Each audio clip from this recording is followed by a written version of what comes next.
नमस्कार। श्रीमती मोहरी देवी तापड़िया कन्या महाविद्यालय जसवंतगढ़ के इस यूट्यूब चैनल पर मैं प्रवक्ता हनुमान मल शर्मा आप सभी विद्यार्थियों का हार्दिक स्वागत और अभिनंदन करता हूं। प्यारे विद्यार्थियों, बीए प्रथम वर्ष की कक्षा में हिंदी साहित्य विषय के अंतर्गत प्राचीन काव्य जो आपका प्रथम प्रश्न पत्र है उसमें भक्त कवि सूरदास जी के पदों की व्याख्या की जा रही है। प्यारे विद्यार्थियों, भक्त कवि सूरदास जी द्वारा रचित सूर सागर ग्रंथ में संकलित विरह वर्णन शीर्षक से पदों की व्याख्या की जा रही है। और ये विरह वर्णन जो शीर्षक है प्यारे विद्यार्थियों, भ्रमर गीत सार प्रसंग से हम भी उद्गृत है। भ्रमर गीत में उद्धव जी को यहाँ पर भ्रमर के रूप में, मधुकर के रूप में जो है केंद्रित किया गया है, चित्रित किया गया है। प्यारे विद्यार्थियों, जब उद्धव जी है गोपियों को संदेश देने के लिए जाते हैं संदेश वाहक बन करके, तो उस समय गोपियों की क्या मनोदशा होती है, वह गोपियाँ उद्धव जी को क्या कहती हैं, तो ये जो प्रसंग है वो प्यारे विद्यार्थियों भ्रमर गीत सार में आता है। तो अब इसमें हम आगे 14, 15 और 16 नंबर के जो पद है उनको हम लेते हैं। प्यारे विद्यार्थियों, आज व्याख्या इनकी करते हैं। प्रीति करी काहू सुख न लयो। देखिए प्यारे विद्यार्थियों कि प्रीति करी काहू सुख न लयो, प्रीति करी काहू सुख न लयो, प्रीति पतंग करी पावक सो आपे प्राण दयो। अली सुत प्रीति करी जल सुत सो संपुट माज गयो, सारंग प्रीति करी जू नाद सो सन्मुख बान सयो।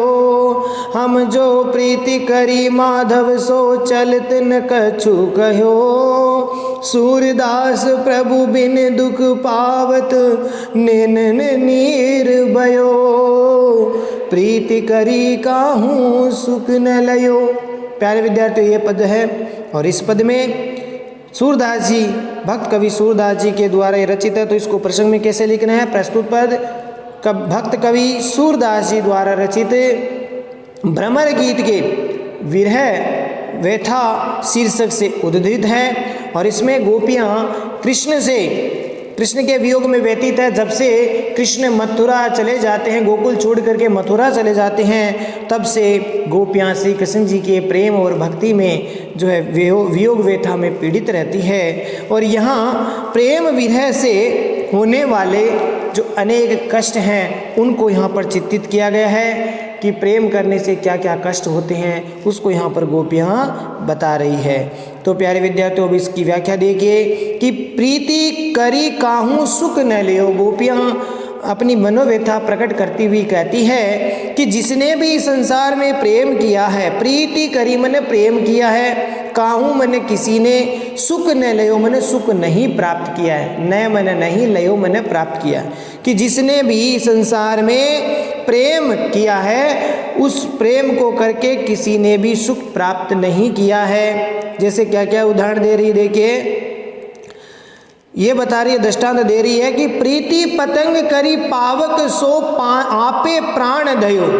प्रीति मैंने प्रेम किया, पतंग मैंने कीट पतंगा। प्यारे विद्यार्थियों, कीट पतंग ने दीपक से प्रेम किया, तो क्या किया? दीपक से प्रेम करने से वह कीट पतंग उड़ता हुआ आता है और आकर के और वह जो कीट पतंग है उस आग में जल जाता है। तो यहाँ पर ये बात बताई है कि प्रीति पतंग करी पावक सो, पावक मैंने अग्नि से, लो से, दीपक की लो से, सो मैंने से, करी मैंने की, आपे प्राण दयो, आपे मैंने स्वयं ही या खुद ही अपने प्राणों को जला दिया। प्राण दयो मैंने उसके प्राण है वो जल गए। अर्थात पतंगा ने, कीट पतंगा ने दीपक की लो से प्रेम किया तो उस प्रेम से उसको कोई लाभ नहीं हुआ, कोई फायदा नहीं हुआ, उल्टा उसको दीपक की लो की अग्नि में जल करके मरना पड़ा या दीपक की लो ने उसको जला डाला। इस प्रकार से इसका अर्थ हुआ अली सुत प्रीति करी जल सुत सु संपुट माज गयो। अली सुत का अर्थ होता है भंवरा। अली सुत का अर्थ होता है प्यारे विद्यार्थियों भंवरा।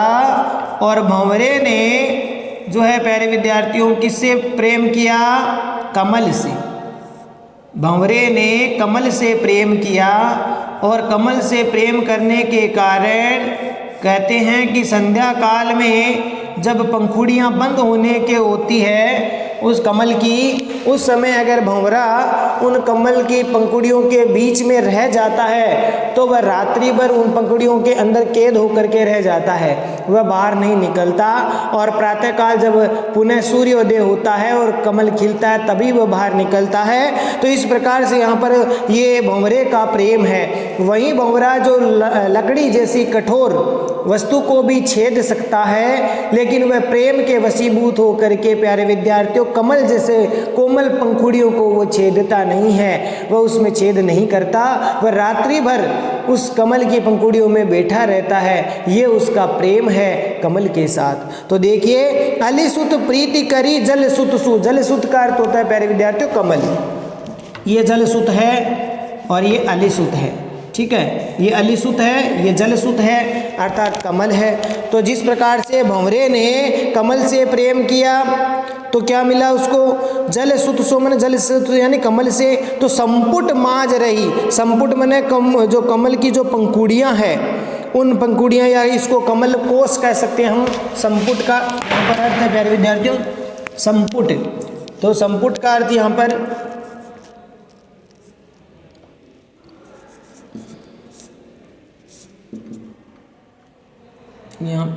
संपुट का अर्थ हो गया कमल कोश।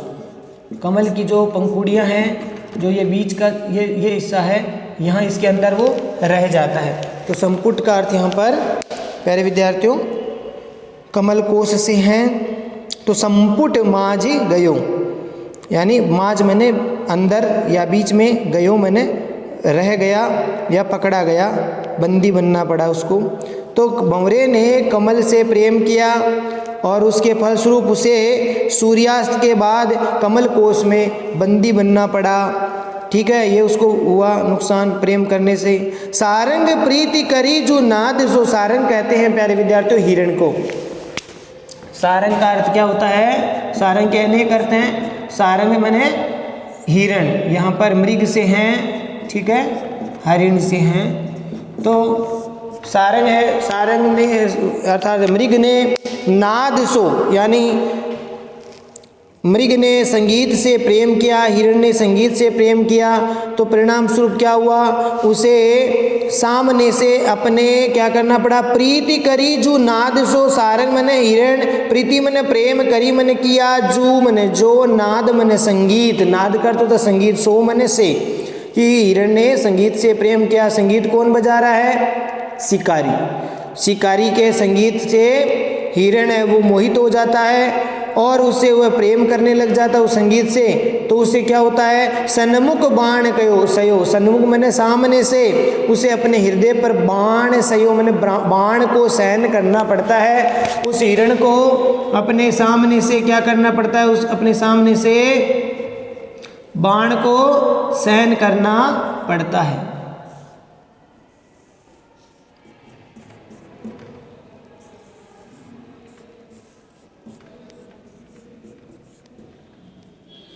तो हिरण को अपने सामने से शिकारी का बाण सहन करना पड़ता है। वह संगीत के स्वर लहरियों में खो जाता है तो उसको शिकारी से बाण सामने से उसके हृदय पर बाण प्रहार करता है शिकारी, तो उसे अपने सामने से हृदय पर ही बाण का प्रहार सहना पड़ा। देखिए ये हुआ, उसका प्रेम करने से संगीत से हिरण ने प्रेम किया तो उसको बाण सहन करना पड़ा। हम जो प्रीति करी माधव सो चलत न कछु कहियो, गोपियाँ कह रही है कि हम जो प्रीति, हम जो मैंने हमने अर्थात गोपियों ने, प्रीति मैंने प्रेम, करी मैंने किया, माधव सो मैंने कृष्ण से, तो कृष्ण से माधव से प्रेम किया तो चलत न कछु गयो, तो मथुरा जाते समय श्री कृष्ण जी ने हमें कुछ भी नहीं कहा। चलत न कछु गयो, चलत मैंने कहाँ जा रहे हैं, चलत मैंने चलना, कहाँ चलना, मथुरा चलना। तो मथुरा जाते समय उन्होंने कुछ भी हमसे नहीं कहा। तो हम पछता रही है, हमने श्री कृष्ण जी से प्रेम किया लेकिन बदले में जब श्री कृष्ण मथुरा चले गए तब उन्होंने जाते समय में कुछ भी प्रेम के भरे शब्द नहीं कहे, कुछ भी नहीं कहा। सूरदास जी कहते हैं कि सूरदास प्रभु बिन दुख पावत नैनन नीर भयो। सूरदास जी कहते हैं कि इस प्रकार से गोपियाँ व्यथित होकर के कहने लगी कि प्रभु बिन दुख पावत, यानी प्रभु के बिना दुख को प्राप्त करती रहती हम, प्रियतम कृष्ण के बिना उनके विरह में हम रात दिन दुख प्राप्त प्राप्त कर रही हैं। और क्या करती है, नेनन नीर भयो, मन अपनी आँखों से, नेनन मन नेत्रों से, अपनी आँखों से आंसू बहाती रहती हैं। हम आँखों से निरंतर उनकी विरह वेता में आंसू बहाती रहती हैं। तो प्यारे विद्यार्थी इसका अर्थ हुआ, समझ में आ गया होगा।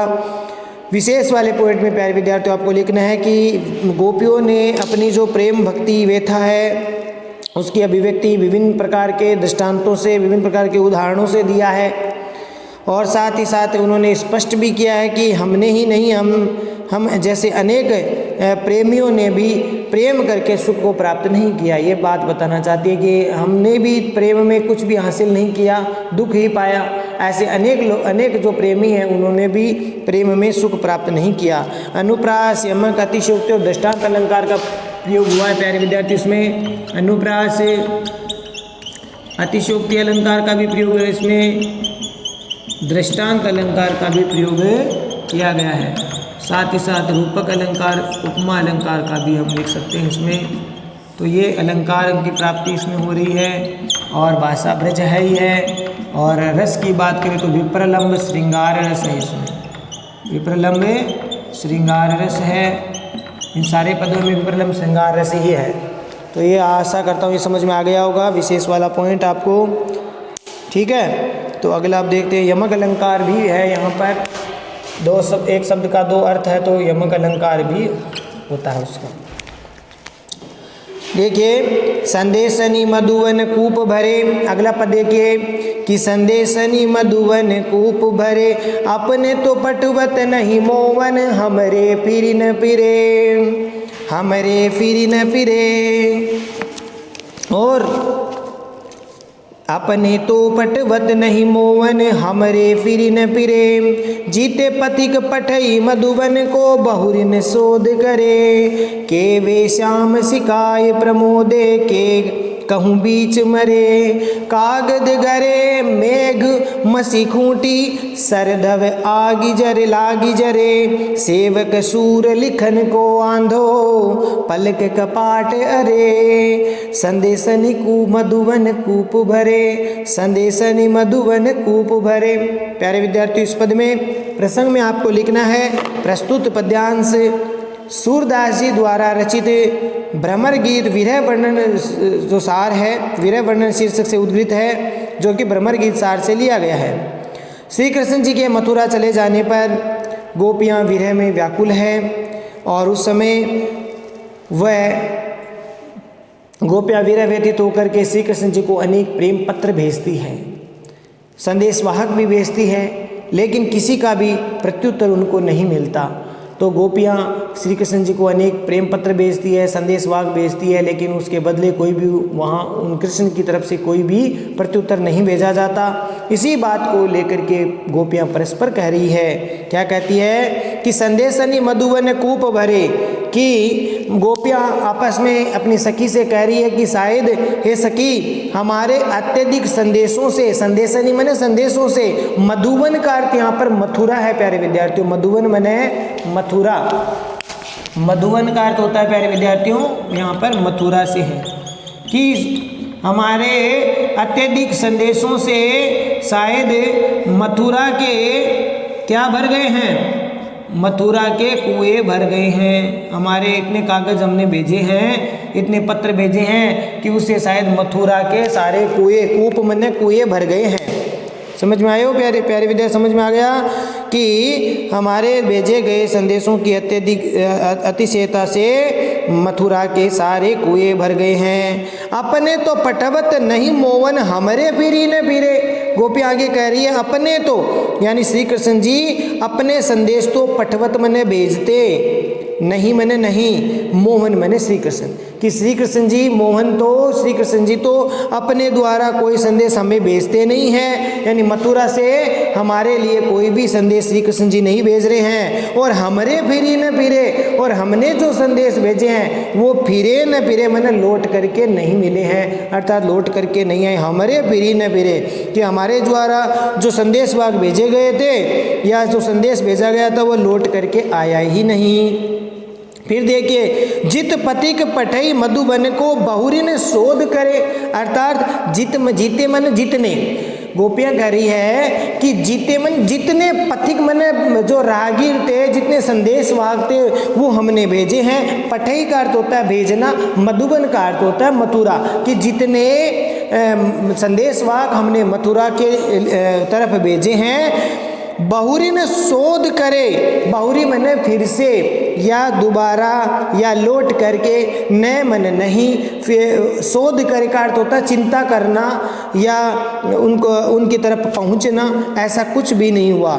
यानी हमने तो मथुरा की तरह बहुत सारे इस पति के संदेशवाहक भेजे हैं, परंतु वहाँ से आकर ऐसा लौट करके कोई भी संदेशवाहक समाचार है वो नहीं आया, न किसी ने सुधि ली यानी चिंता की, हमें समाचार देने की कोई किसी ने भी चिंता है वो नहीं की। ये गोपियाँ व्यतीत हो रही है, इस प्रकार से बात कर रही है।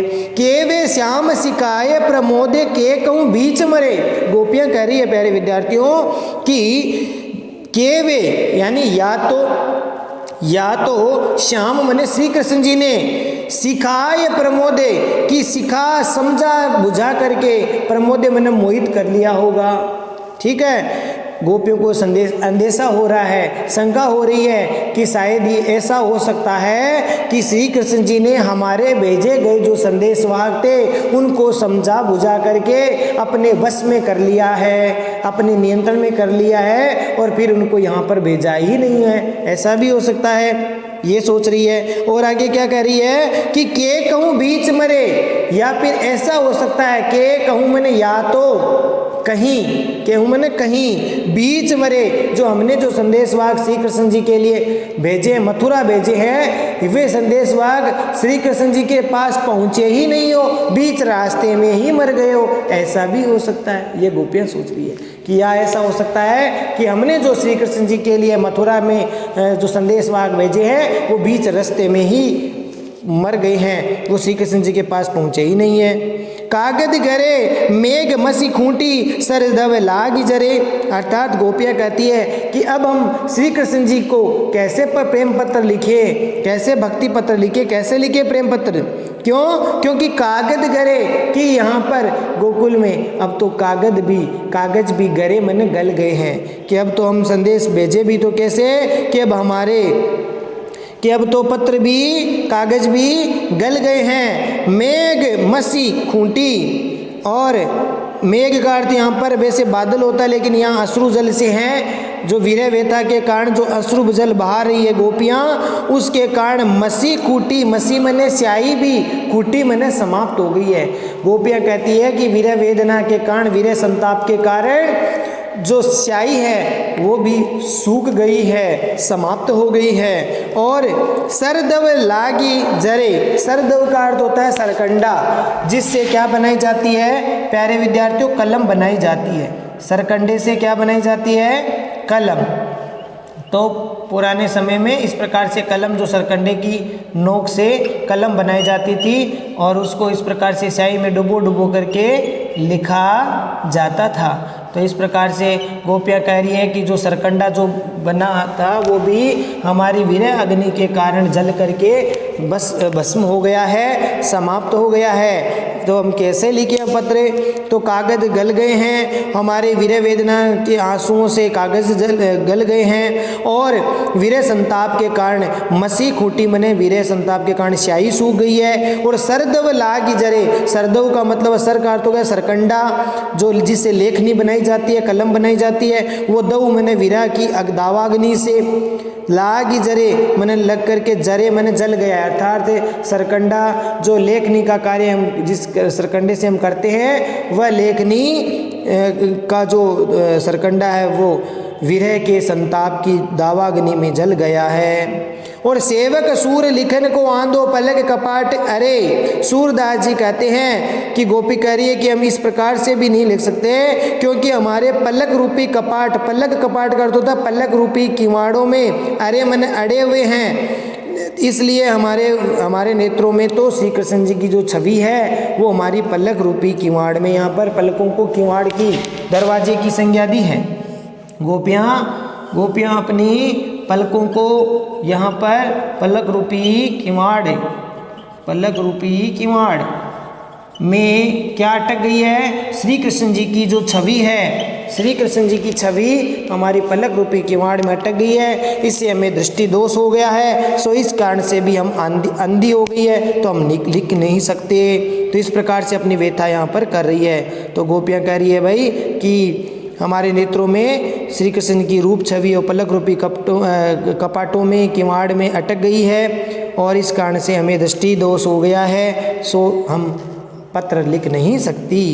इस प्रकार से प्यारे विद्यार्थी इसका अर्थ है। विशेष वाले पॉइंट में आपको लिखना है कि गोपियों की अनन्य निष्ठा भावना भी व्यक्त हुई है, साथ ही साथ मथुरा से संदेश का प्रत्युत्तर न मिलने के कारण गोपियों में तर्क वितर्क होता है। उनका सहज जो विश्वास है, स्वभाव है, उसका परिचय यहाँ पर हो रहा है। गोपियाँ तरह तरह की शंका कर रही है, तरह तरह के तर्क वितर्क करके अपने विश्वासी स्वभाव का परिचय दे रही है। तो इस प्रकार से आप लिख सकते हैं अनुप्रास, अतिशोक्ति और रूपक अलंकार का प्रयोग हुआ इसमें। अनुप्रास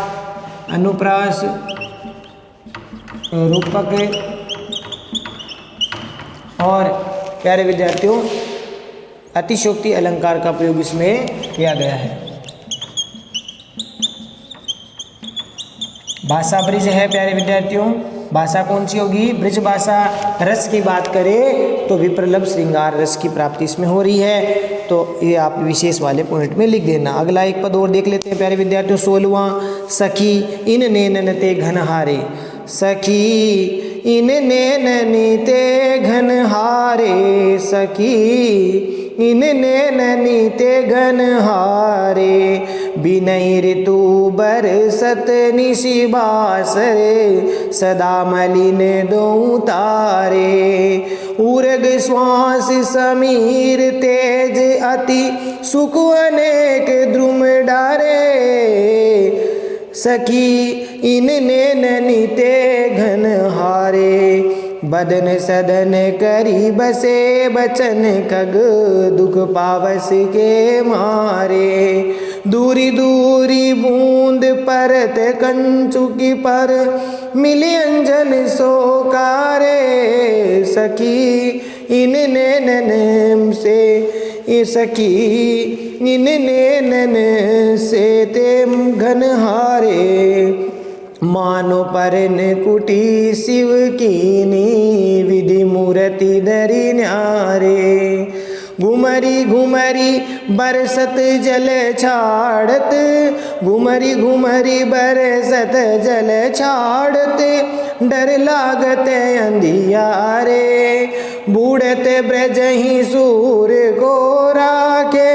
बूढ़त ब्रजहि सूर को राखे, बिनु गिरिवर धर प्यारे। सखी इन नैनन ते घनहारे, सखी इन नैनन ते घनहारे।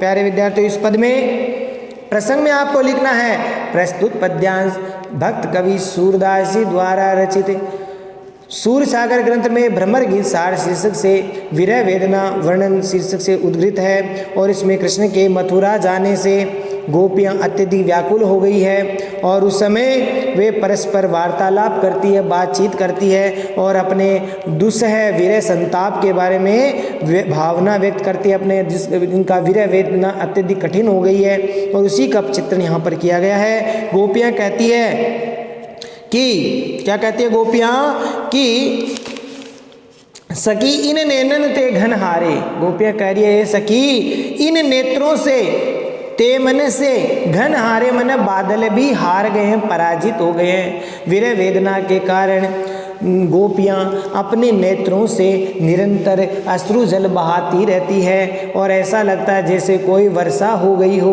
तो इस प्रकार से एक गोपी अपनी सखी से कह रही है सखी कि इन अश्रु धारा से, इन आँखों की, नेत्रों की विरह व्याकुलता का वर्णन करते हुए कहती है कि ये सखी इन नेत्रों से तो बादल भी, मेघ भी पराजित हो गए, हार गए हैं। और क्या कहती है कि बिनहि ऋतु बरसत निशि बासर, सदा मलिन दो तारे। गोपी कह रही है कि बिनई मन बिना, ऋतु मन ऋतु के, यानी जैसे वर्षा ऋतु में तो बादल बरसते हैं, लेकिन ये जो आंखों रूपी जो बादल है, वो जो अश्रुधाराएं हैं ये तो बिना ऋतु के ही बरसत मने बरसती रहती है। निशी बासर का मतलब निशी मने रात्रि, बासर का अर्थ होता है दिन की। जैसे वर्षा ऋतु में तो बादल है, वो वर्षा ऋतु में तो बादल बरसते हैं, वो तो ऋतु है, वर्षा काल में तो बादल बरसते ही हैं, परंतु हमारे नेत्रों से जो अश्रुधारा बहती है वो तो रात दिन बिना वर्षा के ही, बिना ऋतु के ही बहती रहती है। सदा मलिन दो तारे, सदा मने सदैव, मलिन मने उदास या काले, कालिमा युक्त, दो मने दोनों, तारे मने आँखों रूपी तारे, कि हमारे ये दोनों आँखें रूपी तारे वो दोनों उदास रहती है। विरह संताप के कारण निरंतर आंसू बहाने के कारण उनकी आंखें मलिन हो गई है, निरंतर कालिमा उनमें छा गई है। तो इस प्रकार से गोपियों की विरह संताप का यहाँ पर वर्णन हुआ है। वदन सदन करी बसे भजन वचन खग दुख पावस के मारे। तो यहाँ पर देखिए दुख पावस यानी दुख रूपी वर्षा है। प्यारे विद्यार्थियों, दुख रूपी तो है वर्षा, दुख रूपी वर्षा, और इस दुख रूपी वर्षा में बचन खग वाणी रूपी पक्षी है। वाणी रूपी पक्षी, रूपक अलंकार यहाँ पर, वाणी रूपी जो पक्षीगण है वो क्या है? बदन सदन यानी मुख रूपी घर में, मुख रूपी घोंसले में, मुख रूपी घर या घोंसला, नीड, उसमें बैठे ही रहते हैं, यानी उसी में बैठे रहते हैं। यहाँ पर पक्षी की उपमा किससे दी है?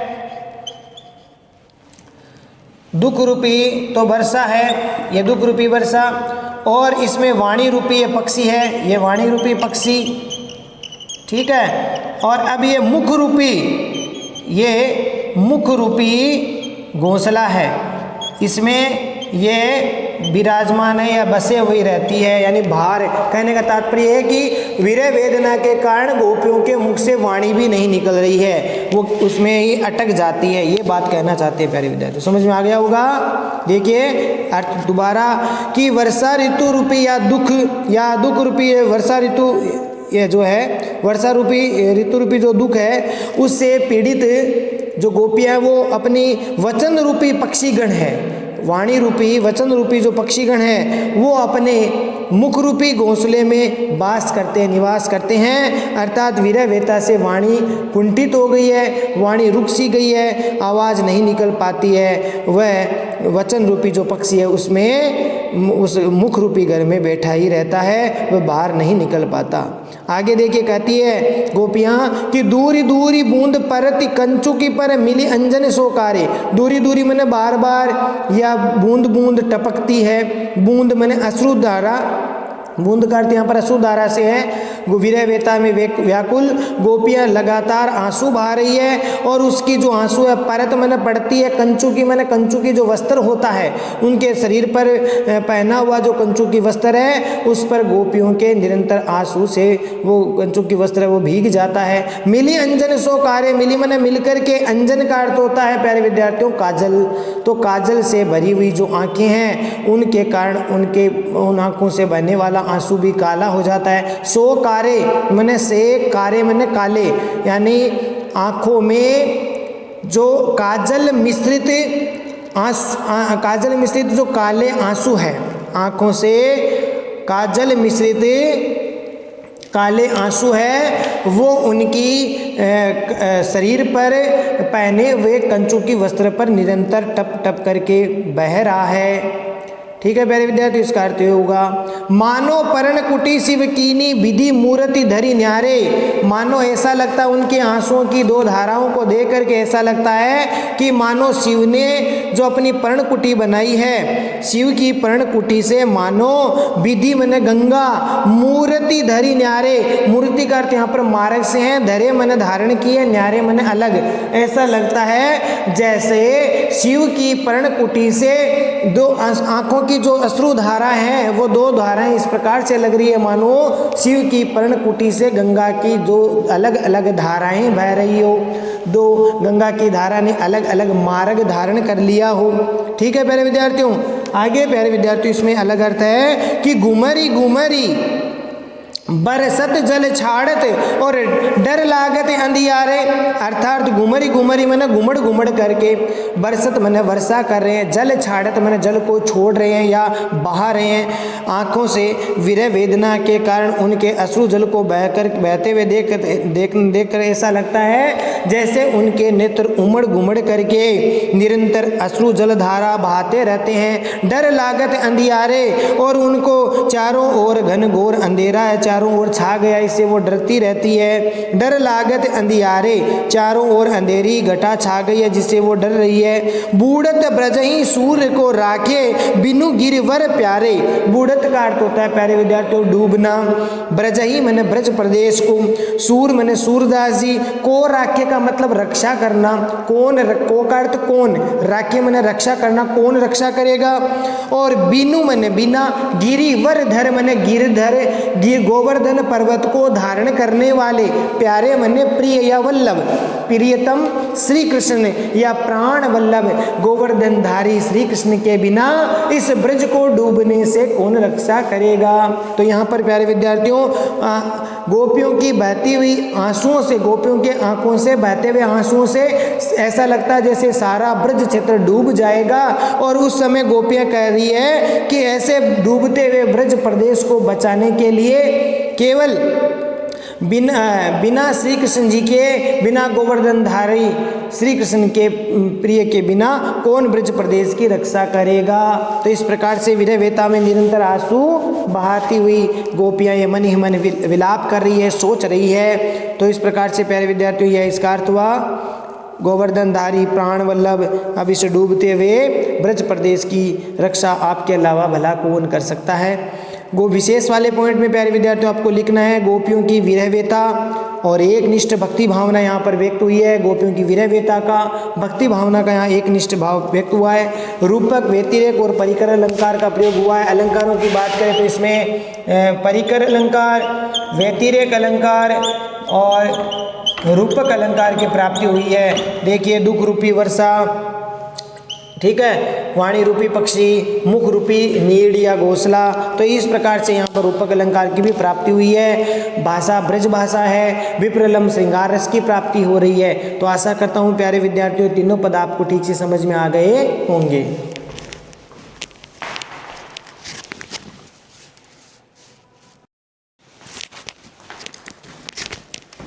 तो प्यारे विद्यार्थियों आज के लिए बस इतना ही। अगले वीडियो में फिर हाजिर होंगे सूरदास जी के पदों की व्याख्या को लेकर।